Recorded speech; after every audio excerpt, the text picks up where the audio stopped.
this PhD is informed by a large project that has been undertaken in a UK setting for the last kind of 15 years through the UK Public Engagement Observatory, where a diversity of public engagement is mapped across the UK Energy Constitution. And this PhD takes some of the methodology used through the Public Engagement Observatory, but also expands to develop new methods to get at participation in a Chinese context.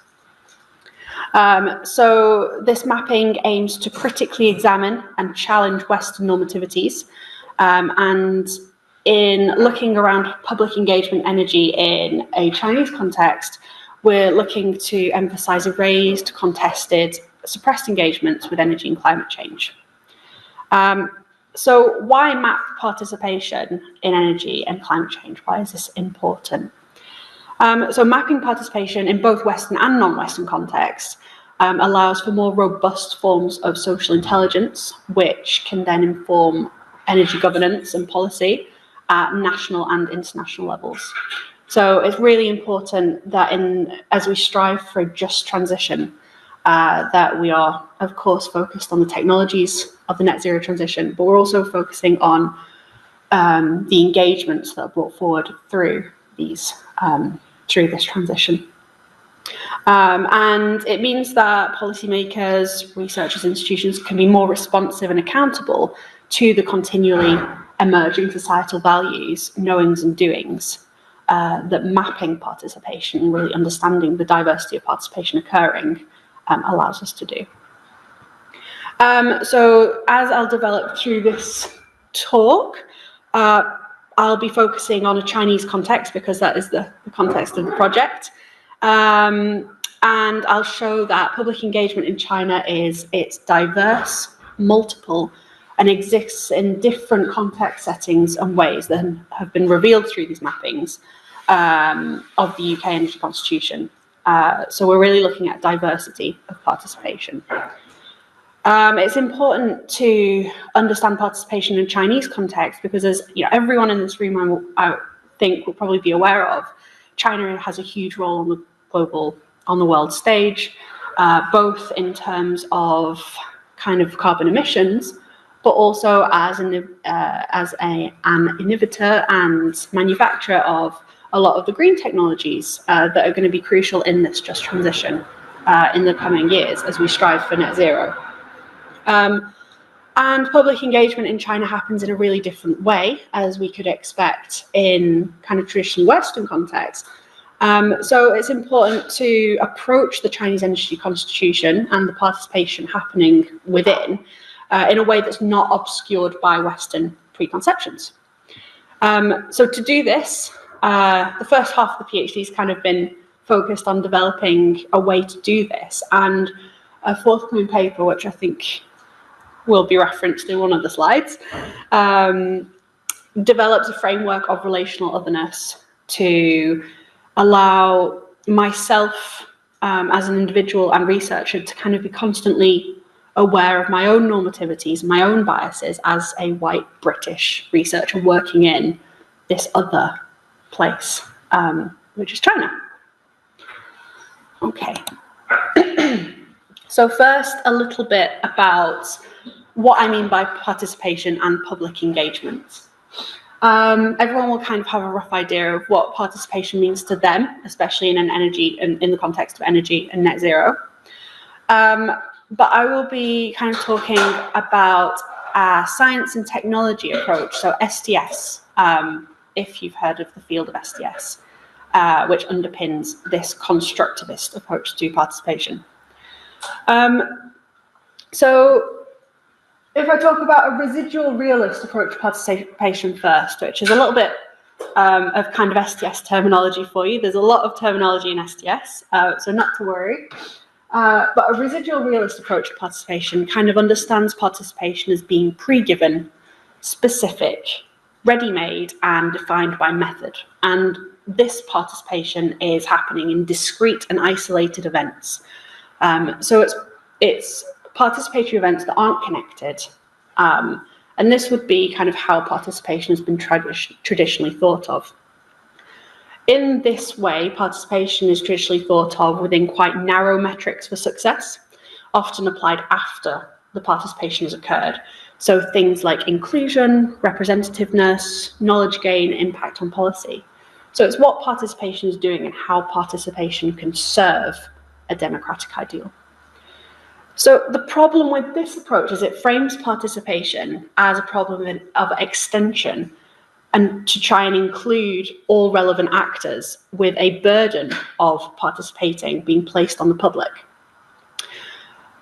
This project is based in science and technology studies, as I mentioned, and I have a slightly different approach to understanding participation. So science and technology in science and technology studies, STS, I'm not sure if anyone in the room's familiar. If not, that's fine.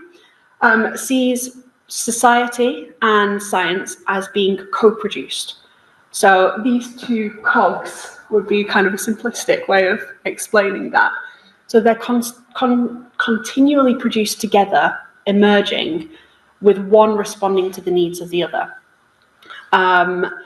So this is co-production in science and technology studies. So science and technology are necessarily inseparable from nature and, by extension, society. And science and society are continuously developing and evolving together. So for those that aren't familiar with STS, Sheila Jasanoff, her 2004 States of Knowledge would be a really good kind of starting point to kind of understand this concept. And then also underpinning a more constructivist approach to participation is Latour and Wabel's work in Atmospheres of Democracy, which understands democracy as object-oriented and created in practice. So democracy is no longer this good ideal to be obtained. It's not something to strive towards necessarily, but there are different versions of democracy happening all the time and evolving.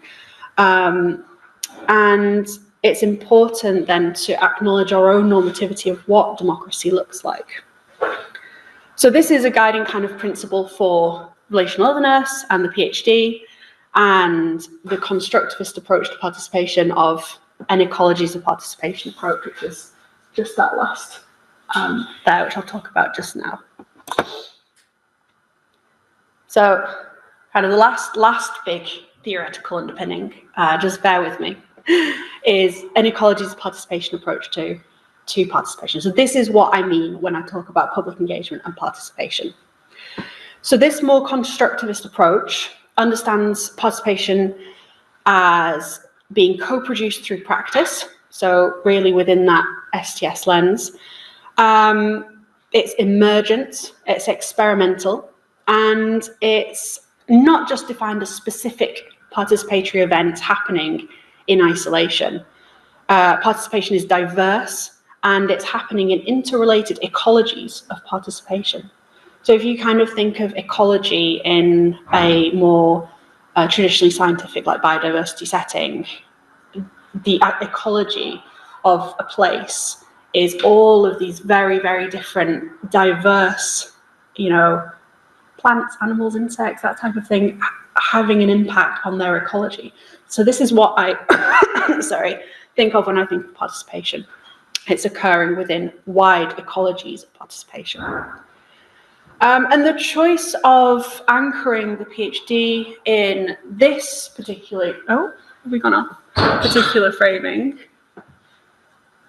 perfect, is because it opens up to the sheer diversity of participation occurring, and it affords a legitimacy to all of these different instances of participation, materials of participation, and issues within which participation occurs, whilst also allowing us to be attuned to what's called the constitutional stabilities within which participation occurs. So the constitutional stabilities, what I mean by that is basically just everything that makes the energy constitution. So it can be the laws, the policies, cultural backgrounds, ways of knowledge production within a certain context. So this approach opens up to a sheer diversity of participatory practices through which publics engage in issues around energy, climate change, and net zero. So some examples that I've got that this approach can get at and go beyond are things like public opinion surveys, deliberative processes, behaviour change initiatives, digital democracy, citizen science, protest, activism, community energy projects, and everyday social practices which consume energy. So really a huge diversity of participation.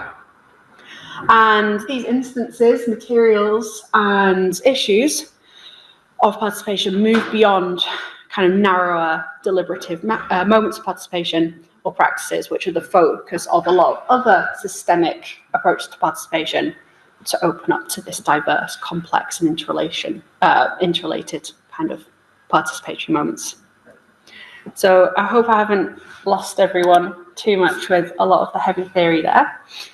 So if we leave participation to one side just for now, another very key underpinning is contributions from post-colonial and decolonial STS and participation. So I'm going to use post-colonial and decolonial STS interchangeably at the moment because they're huge fields of scholarly research and work in their own rights. But just for kind of the ease of today, because we're already 20 minutes in, I'll just talk about decolonial STS. So at the heart of decolonial STS is the argument that othered knowledge and knowledge production has not been adequately valued throughout history or even recognised when seeking to understand what constitutes science and what does not. So the manner and the ways in which knowledge is produced or shared or diffused has not been just or equitable throughout history. And the practices of kind of knowledge circulation and knowledge production in the West have contributed to cementing colonial hegemony and power throughout many parts of the world. So at the heart of decolonial STS seeks to place othered knowledge at the heart of knowledge building. And this makes sense because in STS, science and society are co-produced, so necessarily entwined. And so the practice of knowledge building in decolonial and Western settings is inextricably linked. So science, as it's co-produced, science and society, it's vital that the complexities of identities, citizenships, belongings, and histories are considered when exploring these relationships, so we can effectively understand what makes science science. However, despite a huge amount of work in decolonial STS, there's often a binary terminology used within these fields. And this binary terminology, such as colonized, colonizer, foreign, indigenous, West, non-Western, it often risks erasing kind of cultures, practices, and societies that are non-Western by grouping them together simply because they are non-Western. So these dichotomies, they can risk an erasure of the diverse cultures and societies. And by doing this, this can hide other power asymmetries that are happening within decolonial settings because we're so focused on the West versus non-Western kind of dichotomy. So relational otherness is an articulation, so it's kind of bringing together decolonial and post-colonial STS on one hand and participatory STS scholarship on the other. So relational otherness instead recognizes otherness, the other, as heterogeneous, interrelated, and continually constructed through participation and processes of colonization, decolonization, and post-colonization in all geographical contexts. So this means it needs to be attended to on an ongoing basis. That's why I talk about a sensibility to relational otherness when I carry out my work and my research. And as I mentioned, this allows us to bridge a gap between participatory studies in STS and decolonial STS. So as I mentioned earlier, through a constructivist understanding of participation, public engagement is not a tool for good participation or a conduit for democracy necessarily. It simply exists in diverse and interrelated ways, which are for the researcher to recognise. And by recognising that otherness does not exist in opposition to a Western alternative, but is interrelated and continually produced as well, the sensibility to relational otherness allows us to do this. So the 5 main kind of contributions in the forthcoming paper around relational otherness are the following. So I've put them up on the screen there. So the first one is that relational otherness provides, it draws attention, first of all, to other meanings, philosophies, and normativities of participation. Relational otherness also provides means to attend to obscured, hidden, or unexpected participatory others. It means being aware of hybrid and circulating participatory others. It presents new methodological challenges and possibilities which are posed by othered participation, forms of participation. And the 5th, to quote, kind of to paraphrase Donna Haraway, is it urges the researcher, and kind of I'm putting myself, the researcher, in that position, to stay with the otherness. So that means confronting one's own normativities, preconceptions and biases when approaching working participation in other places and spaces. Okay, so a little bit on the Chinese context, very quickly.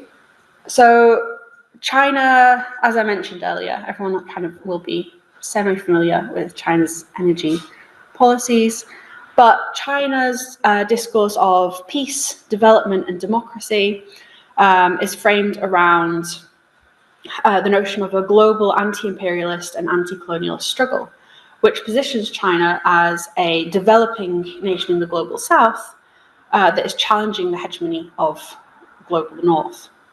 However, China's history as both a colonizer and a colonized nation at different points in its history means that it's quite difficult to classify China in those dualistic terms of kind of colonized versus colonizer, which I was talking about earlier, and decolonialist, yes. Current policy, particularly in relation to climate change and net zero targets, places China as a developing country, and China's position regarding climate change is that it's a shared global responsibility to combat. And it's not just the responsibility of kind of China as a large emitter, for example.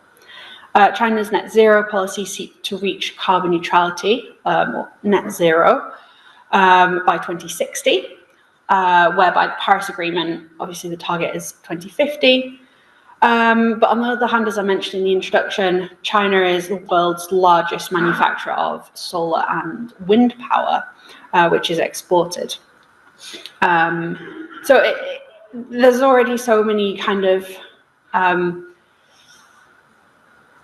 confrontational preconceptions that we can have about China in regards to its energy constitution. And that's without even kind of taking into account historical emissions by the global north and kind of Western societies, which have contributed hugely to today's kind of climate change. So confronting these assumptions around China's energy constitution through a sensibility to relational otherness allows us to reveal the complex ecologies of participation, which are cyclical, constitutionally durable, circulating and emergent. And I'll just explain what I mean by those in a second. No, I'll stay here. So the paper draws upon 3 main examples to understand kind of what a sensibility to relational otherness means, and to provide examples of this.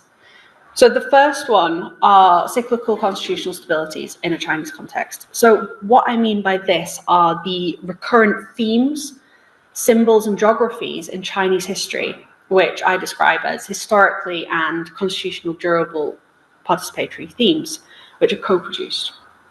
So what I mean by this is the examples are throughout Chinese history, Chinese participatory moments that have really shaped China today, its energy governance, but also just its governance in general, are quite violent, iconoclastic, revolutionary moments, such as the May 4th movement of 1919, the agrarian land reforms of the 1950s, the 100 Flower movement, the Cultural Revolution, and then more recently Tiananmen Square in 1989, and the Falun Gong movement.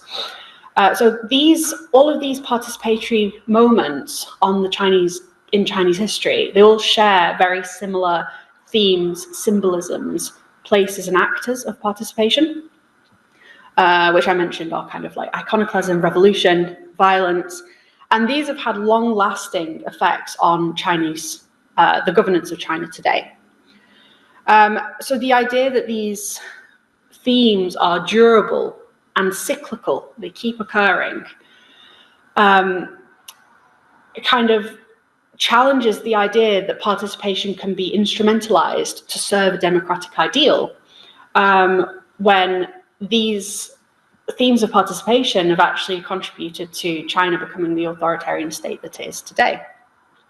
And this breaks down the long-held normativities around democracy and participation in non-Western contexts. So, participation in this case is definitely not a tool for good democracy. It's actually contributed to Chinese Chinese governance today, which is definitely not kind of a freely democratic style of governance. So the second example, which is really different in the paper that I talk about, are imported participatory practices. So here what I mean is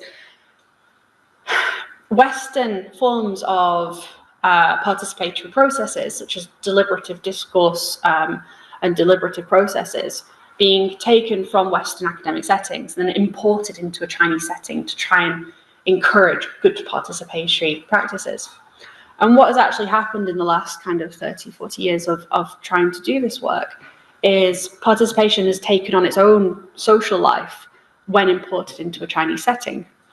And how these participatory practices have occurred in the West have been completely changed when applied to a Chinese setting. So what I mean by deliberative democratic processes are things like consultations, workshops, and more really traditional deliberative processes in communities. And in a Chinese setting, these processes have been brought over, and now they're used to pragmatically test out energy policy at local levels before scaling up based on their success, which is quite a different way of using these same participatory methods than would be used in a more traditionally Western context.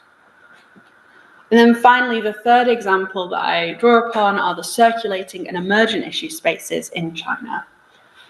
So this example draws attention to wider spaces of controversy and difference around issues and forms of technology of participation, or imaginations of publics. So this example draws upon online participation and digital spaces such as social media platforms, which in China offer at least partially anonymized ways of participating around the energy constitution in an authoritarian state where mass mobilization is discouraged. So this example explores the social lives of devices of participation and the complex ecologies which occur through their use. And a sensibility to relational otherness, so understanding that participation looks different in other places and spaces,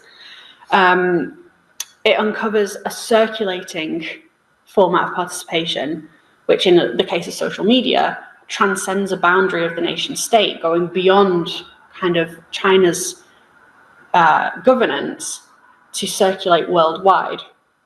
And then this, again, this transcendental nature confronts the dualistic understanding of participation as limited to existing within a particular geographically bounded territory. So those really quickly are the three examples that I draw upon in the paper. And then finally, I'll just talk really quickly about some of the methodological challenges of kind of attending to participatory others through relational otherness. And these are the methods that I'm using throughout the PhD. So the first is comparative case study analysis. So this method, which was developed through the UK Public Engagement Observatory, aims to reveal a diversity of participation occurring within any setting. So to do this, it's mostly desk-based at the moment, although I have just been in China for field work for a month. So they're kind of ethnography, autoethnography, and then more traditional desk-based methodologies to get at the diversity of participation occurring in a particular setting. So when I mention diversity, it's not necessarily capturing all instances of participation occurring, because that would be impossible. But it's just being attuned to the diverse natures of participation. The second kind of method would be digital methods. So using digital methods to reveal participation that circulates beyond kind of the nation state. And this method helps to kind of uncover some of the more oppositional and resistance-based formats of participation occurring in an authoritarian state. And then finally, my fieldwork, which through a sensibility to relational otherness means kind of trying to encourage myself to stay with the otherness, draws upon more traditional ethnographic and autoethnographic methods, but which are guided by a sensibility to this relational otherness in how I then interpret my ethnographic notes and kind of interview data. Okay, so I appreciate that was a lot of information and touching a little bit upon lots and lots of different theoretical kind of underpinnings. So I hope that made sense. But that's it for the talk at the moment. So thank you very, very much.